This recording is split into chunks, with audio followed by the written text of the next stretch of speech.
tonight, Democrats' dereliction of duty on the issue of violent crime is as undeniable as ever. It's just disgraceful. It's diabolical, and it is destroying our great American cities. People aren't safe and secure. There's no law and order. Today at St. Patrick's Cathedral, the beautiful St. Patrick's Cathedral in New York City, now with thousands upon thousands of officers from all across the world in attendance. I mean, miles and miles of heroes showed up for this funeral that was being held for fallen NYPD hero Jason Rivera.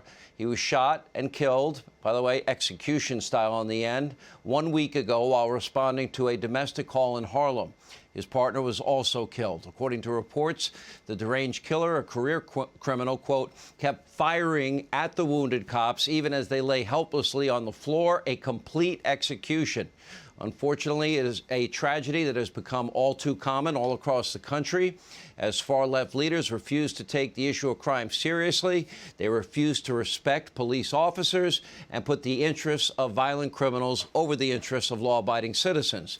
And don't forget, it was far-left New York City District Attorney Alvin Bragg. He's the guy that announced during his first few days in office that he would be coddling all criminals and applying less stringent policies for prosecuting a whole host of different crimes. And today, in an act of bravery, the widow of fallen officer Rivera, Dominique, his wife, spoke out on the lawlessness plaguing the city, the relentless, disgusting denomination or demonization of law enforcement, the recklessness of Alvin Bragg.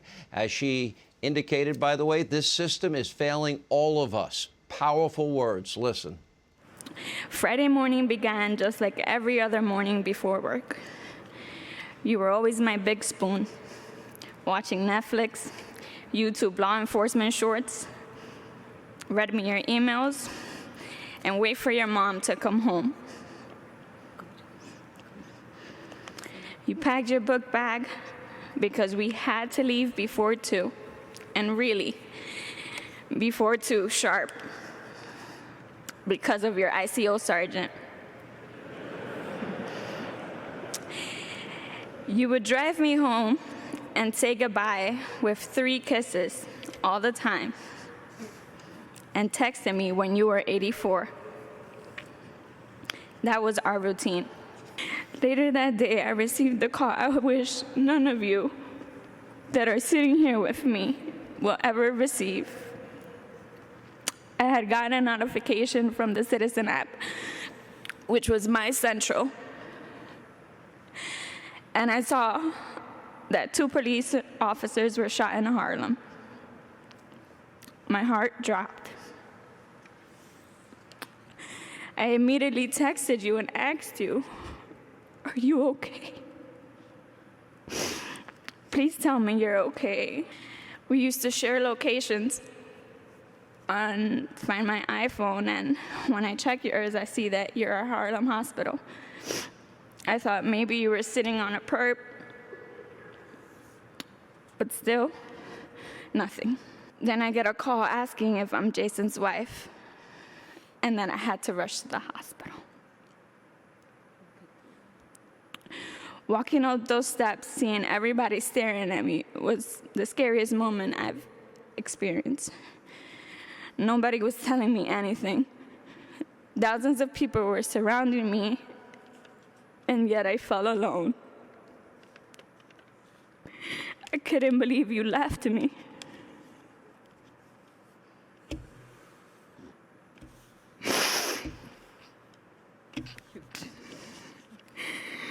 Jason is so happy right now that all of you are here.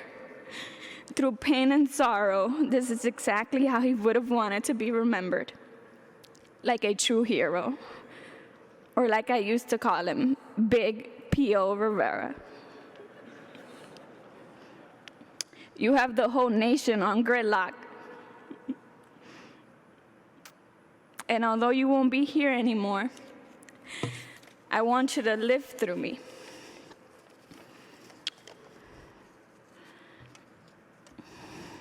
The system continues to fail us. We are not safe anymore. Not even the members of the service. I know you were tired of these laws, especially the ones from the new DA. I hope he's watching you speak through me right now.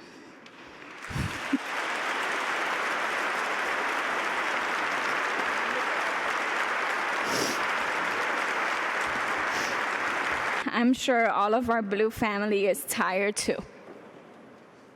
But I promise, we promise, that your death won't be in vain. I love you to the end of time. We'll take the watch from here.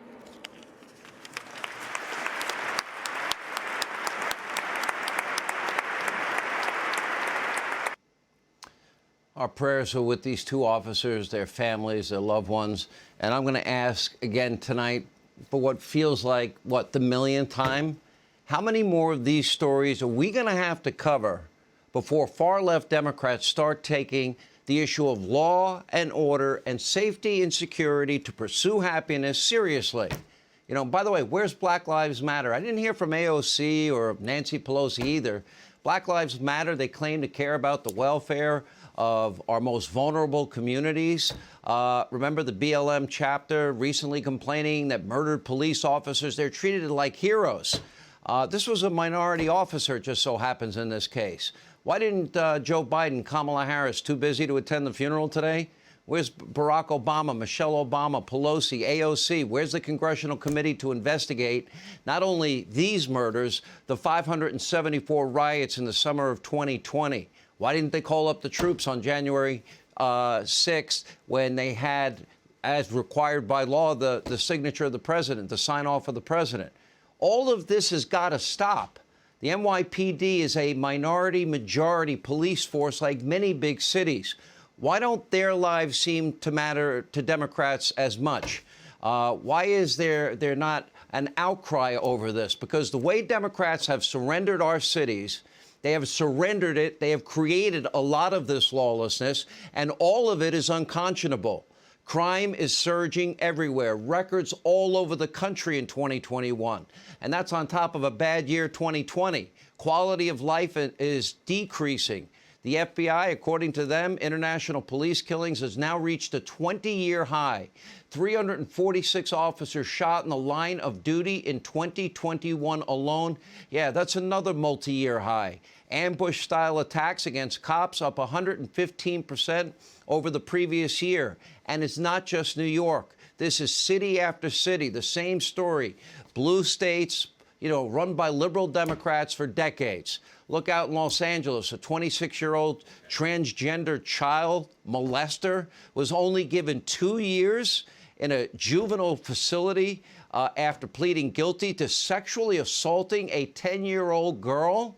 Now the judge criticized far-left DA George Gascon, whose office declined to prosecute the repeat offender as an adult, tying the hands of the judge despite the crime happening 2 weeks before he turned 18. And get this convicted molester will not even have to register as a sex offender. Want him moving in next door to you?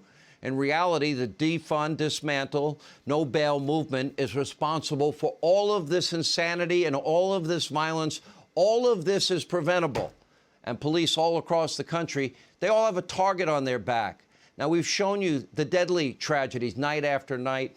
It is a direct result of far-left radicalism and not respecting the rule of law, not respecting law enforcement, always sweeping with a broad brush. Yeah, 1% of officers, I'll concede, are bad apples.